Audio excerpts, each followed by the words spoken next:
ಮನುಷ್ಯ ಏನಿದೆಲ್ಲ ಈ ಕಾಡಿನಲ್ಲಿ ಒಬ್ಬಂಟಿಯಾಗಿ ಯಾಕೆ ಬರ್ಲಿ ಬಂದೆ?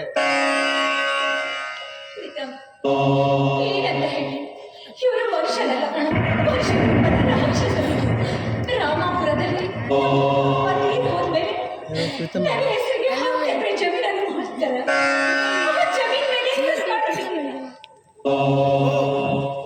ಅದಕ್ಕೆ ಆ ವಿಷಯ ಮಾತಾಡ್ಬೇಕಂತಲೇ ರೌಡಿಗಳನ್ನು ನಿನ್ನ ಹಿಂದೆ ಬಿಟ್ಟು ನಿನ್ನನ್ನು ಇಲ್ಲಿಗೆ ಕರೆಸಿಕೊಂಡಿದ್ದೆ. ಅದಕ್ಕೆ ನೀನು ಒಪ್ಪದಿದ್ದಾಗ ನಿನ್ನ ಮೇಲೆ ರೇಪ್ ಮಾಡಲು ಶುರು ಹಚ್ಕೊಂಡಿದ್ರು ಅಲ್ವಾ? ನೀನು ಹೇಳ್ತಿರೋ ಮಾತು ಅಕ್ಷರಶಃ ಸತ್ಯ ಕಣ. ಒಂದ್ ವೇಳೆ ನೀನು ಇಲ್ಲಿಗೆ ಬರದೆ ಹೋದ್ರೆ ನನ್ನ ಪರಿಸ್ಥಿತಿ ಏನಾಗ್ತಿತ್ತು? ನನಗೆ ಊಹಿಸ್ಕೊಳ್ಳಿಕ್ಕೂ ಸಾಧ್ಯವಾಗ್ತಾ ಇಲ್ಲ. ಸಮಾಧಾನ ಮಾಡ್ಕೊ ಅನುಷ, ಸಮಾಧಾನ ಮಾಡ್ಕೊ.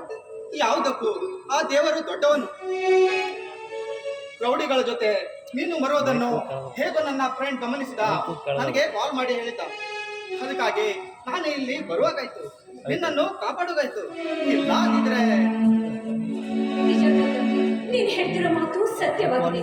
ನೋಡು, ಈ ಸಮಯದಲ್ಲಿ ನಾನು ನಿನ್ನ ಫ್ರೆಂಡಿಗೆ ತುಂಬಾ ಧನ್ಯವಾದಗಳನ್ನು ಹೇಳಿದ್ದೇನೆ. ಖಂಡಿತ ತಿಳಿಸುವೆ. ಆದ್ರೆ ಅದಕ್ಕೆ ಮೊದಲು ನನ್ನ ಸ್ನೇಹಿತನ ಕರೆಗೆ ನಾನು ಸರಿಯಾದ ಸಮಯಕ್ಕೆ ಬಂದು ನಿಮ್ಮ ಮಾನ ಪ್ರಾಣ ಈ ನಿನ್ನ ಪ್ರಿಯಕರಿಗೋಸ್ಕರ ಒಂದು ಹಾಡನಾದ್ರೂ ಚಿನ್ನ. ಖಂಡಿತವಾಗ್ಲೂ ನನ್ನ ರಾಜ, ನೀವಿಷ್ಟು